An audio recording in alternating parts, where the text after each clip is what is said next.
آداب، جن سنواد میں آپ کا خیر مقدم ہے۔ میں ہوں آپ کے ساتھ اعجاز الحق۔ خانقاہ شاہ ارزانی میں یوم عاشورہ کا پروگرام منعقد ہوا۔ شیعہ سنی دونوں فقہ کے عالموں نے واقعات کربلا بیان کیا۔ خانقاہ شاہ ارزانی کے سجادہ نشین جناب سید حسین احمد صاحب اور ایران سے تشریف لائے شیعہ عالم جناب سید غلام حسین عابدی نے کربلا کے شہداء کے پیغام کو بتایا۔ چلیے آپ کو پورا انٹرویو دکھاتے ہیں۔ کربلا کے حوالے سے جو آج کے پرآشوب دور میں کیا پیغامات ہیں؟ سب سے اہم تو کربلا کا جو پیغام ہے وہ ایک آفاقی پیغام ہے، وہ صرف مسلمانوں کے لیے نہیں ہے، وہ پوری انسانیت کے لیے ہے۔ اور کربلا کا پیغام وہی ہے جس سے آج بھی انسانیت جھونج رہی ہے، جو آج بھی انسانیت عدل و انصاف کی تلاش میں ہے اور عدل و انصاف کو قائم کرنے کے لیے ظلم و ستم سے پریشان ہے۔ تو کربلا اس کا سب سے اہم نمونہ ہے کہ امام حسین نے عدل و انصاف قائم کرنے کے لیے اور ظلم و ستم سے بشریت کو، پوری بشریت کو نجات دینے کے لیے جو قدم اٹھایا ہے کہ اپنے آپ کو قربان کر دیا اس کے لیے، تو سب سے بڑا پیغام یہی ہے کہ تم چاہے کتنے بھی کم ہو، کتنے بھی کمزور ہو، مگر تم اگر حق پہ ہو تو تم ہمیشہ تمہاری جیت ہوگی۔ اور جیت اور ہار کا بھی عنوان بدل دیا کربلا والوں نے۔ یہ نہیں کہ جو مار لے، کاٹ لے اور سامنے والے فریق کو جو ہے وہ صفحہ ہستی سے نابود کر دے، وہ جیتا ہے، بلکہ کربلا والے یہ بتاتے ہیں کہ اصل جیت حق کی ہے، اگرچہ ہم کٹ جائیں، مر جائیں اور اپنی جان کو نچھاور کر دیں، مگر اصل جیت امام کی ہے۔ حقیقتاً امام حسین جنگ کے لیے نہیں کربلا گئے، جی، جنگ ان پر تھوپی گئی۔ اس حوالے سے کیا؟ بالکل، امام حسین کا تو اصل مقصد یہی تھا کہ امام حسین نے جیسے کہ فرمایا کہ میں امر بالمعروف کرنا چاہتا ہوں، نہی از منکر کرنا چاہتا ہوں۔ وہ جنگ نہیں کرنا چاہتے تھے، وہ جو سنت رسول کو بھلا دیا گیا تھا، جو ظلم کا بازار گرم تھا، امام امر بالمعروف کرنے گئے تھے، نہی از منکر کرنے گئے تھے۔ خود فرماتے ہیں امام جب مدینے سے گئے ہیں تو ان کا مقصد جنگ نہیں تھا، مگر جنگ سامنے سے فریق سے جو ظالم ہے وہ اس کو جب برداشت نہیں کرتا اور اس کے اوپر جو ہے وہ بجائے یہ کہ امام کی نصیحت کو قبول کرے بلکہ الٹا امام سے سوال بیعت کرے گا، تو جنگ وہی آپ نے کہا کہ تھوپی گئی ہے امام کے اوپر۔ اور جب تھوپی گئی ہے تو پھر امام میں جو ہے وہ یہ نہیں کہ بیعت کر لیں اور اس کے آگے تسلیم ہو جائیں، نہیں، امام نے مقابلہ کیا اور اپنی بات پر قائم رہے، اور یزید کی بیعت کو آخر تک امام نے تسلیم نہیں کیا اور ظلم کو تسلیم نہیں کیا، اور یہ پیغام پوری انسانیت کو دیا کہ کبھی بھی ظلم کے آگے نہ جھکنا۔ ایک چھوٹا سا سوال جی جی کہ یکجہتی پر معمول تھوڑی سی روشنی ڈالیں گے۔ جی، شیعہ سنی تو کیا بلکہ امام حسین کا پیغام اس سے کہیں آگے ہے۔ امام حسین تو پوری انسانیت کو ایک کرنا چاہ رہے ہیں اور پوری انسانیت کو ایک کامن بیس کے اوپر لانا چاہ رہے ہیں کہ وہ عدل و انصاف ہے اور وہ ظلم سے بیزاری ہے۔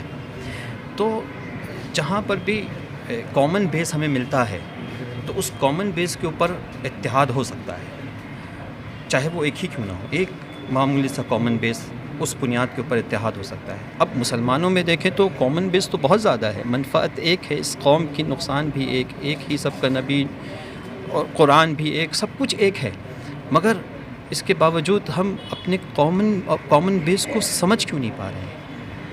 اتنے سب کامن بیس ہونے کے باوجود ہم کہیں نہ کہیں یہ دوریاں ہیں جو ہمیں اپنے اس کامن بیس کو سمجھنے سے ہمیں قاصر کیے ہوئے ہیں، اور اس کو کہاں سمجھیں گے؟ در حسین پہ آتے ہیں ہر خیال کے لوگ، یہ اتحاد کا مرکز ہے آدمی کے لیے۔ آج یوم عاشورہ ہے اور علماء نے حسین یادگار حسین منا رہے ہیں، شرعی حیثیت کیا ہے اس کی؟ شرعی حیثیت یہ ہے کہ امام حسین علیہ السلام کا غم منانا، ان کی یاد پہ رونا، یہ سنت ہے نبی کی۔ آپ ایک سوال یہ کریں گے کہ امام حسین شہید ہو گئے اور شہید کا درجہ بڑا بلند ہے اور شہید زندہ ہیں، زندوں کے نام پر کیوں رویا جائے؟ اب وہ واقعہ یاد کیجئے.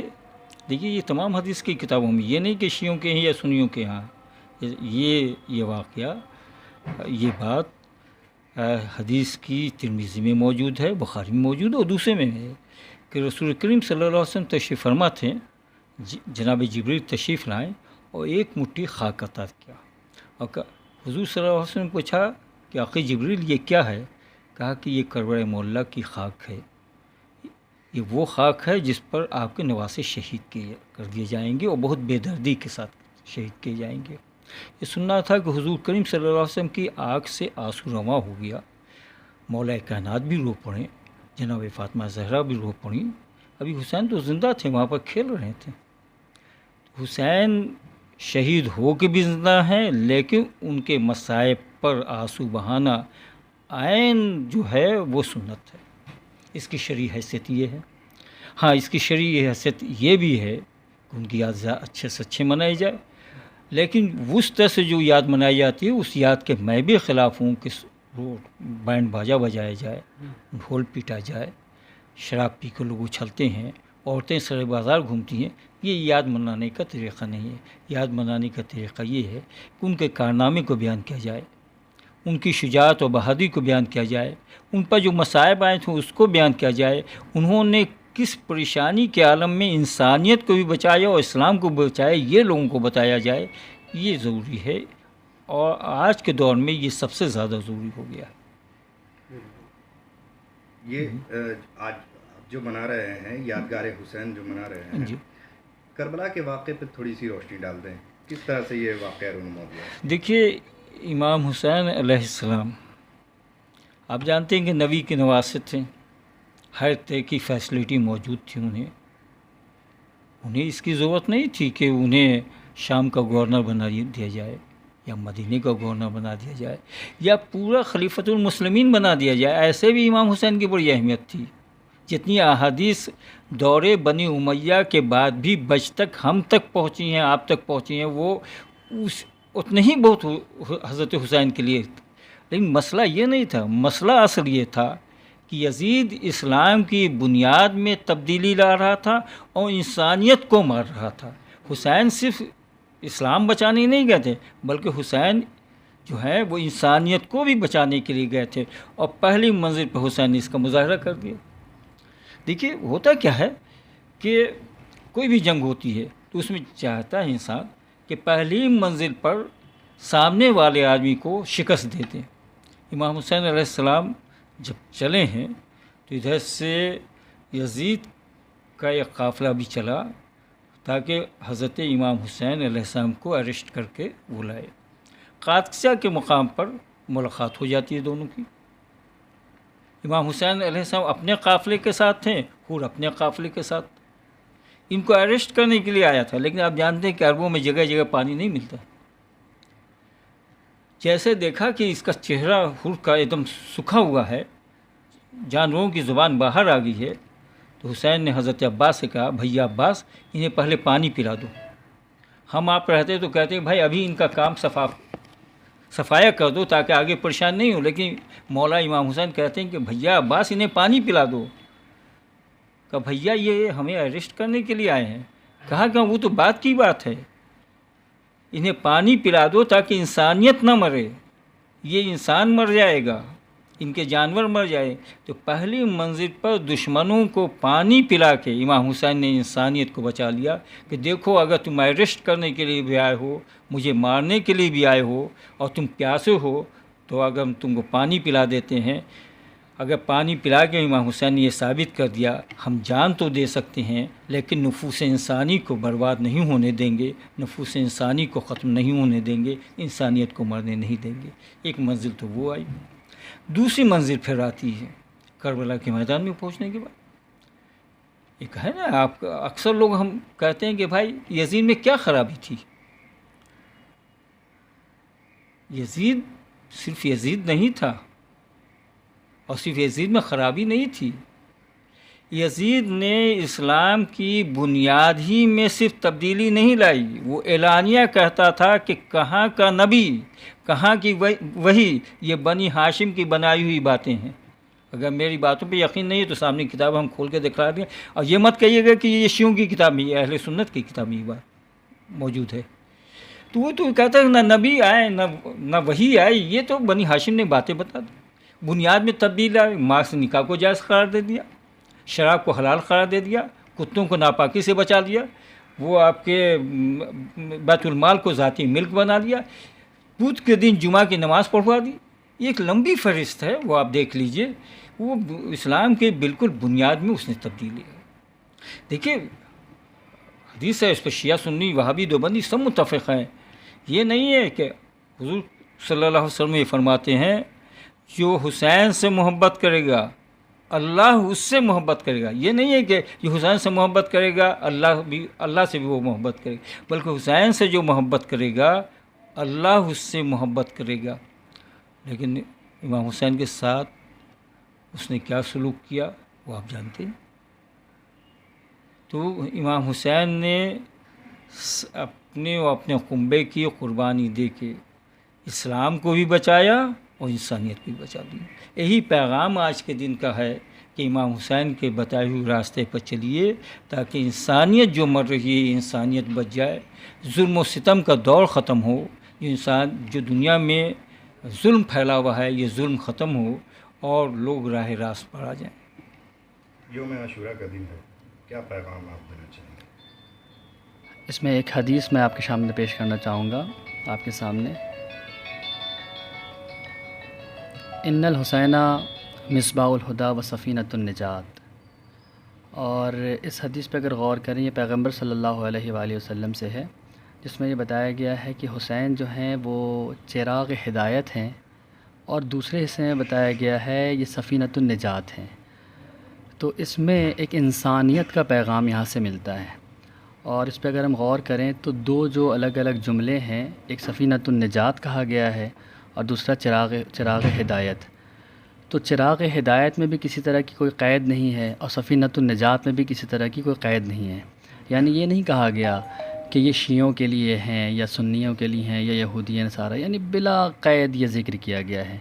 یعنی حسین جو چراغ ہدایت ہیں اور سفینۃ النجات ہیں، یہ تمام کے تمام انسانوں کے لیے ہیں۔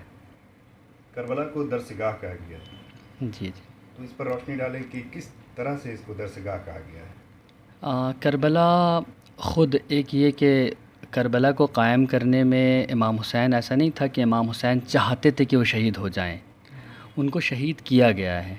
تو یہاں سے ایک گوشہ نکل کر آتا ہے کہ ظالم اور مظلوم کا پہلو یہاں سے نکل کر آتا ہے۔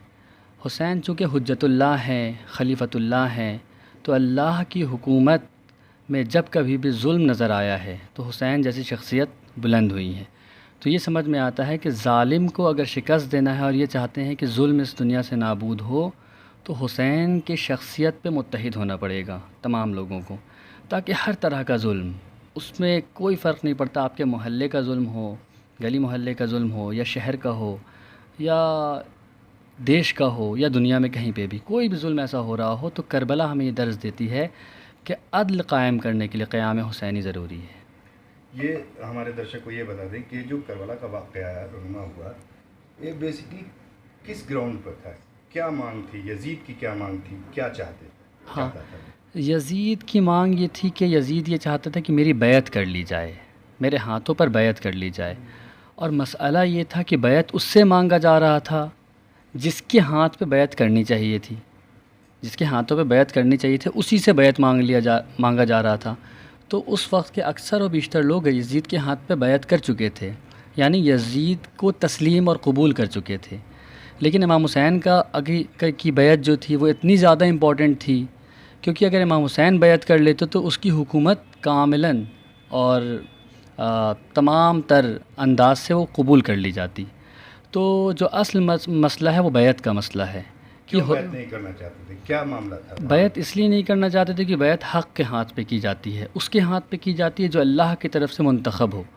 چونکہ یزید اللہ کی طرف سے منتخب نہیں تھا، امام حسین اللہ کی طرف سے منتخب تھے، اس لیے بیعت جو کی جائے گی وہ امام حسین کے ہاتھ پہ کی جائے گی، اور امام حسین کی جو بیعت ہے وہ رسول خدا کی بیعت ہے، رسول خدا کی بیعت یعنی اللہ کی بیعت۔ جیسا کہ عام ہے کہ یزید نے اسلام میں ترمیم کیا، اس حوالے سے میرا سوال ہے کہ کیا کیا ترمیم کیا تھا، کیا اسلام میں اس نے نئی چیز داخل کر دی تھی جس وجہ سے امام حسین بیعت نہیں کرنا چاہتے تھے؟ دیکھیے مسئلہ کیا ہوتا ہے کہ اسلام میں داخل کرنا ایک اور چیز ہوتی ہے، اور ایک یہ ہوتا ہے کہ نہیں، اسلام میں داخل نہیں کرنا تھا اس کو، یعنی کلاً اسلام کی شکل ہی بدل دینا تھا، تو کوئی داخل کرنے والی بات ہی نہیں آتی، وہ اسلام کو تو قبول ہی نہیں کرتا تھا، ہم تو اس کو مسلمان ہی نہیں مانتے ہیں۔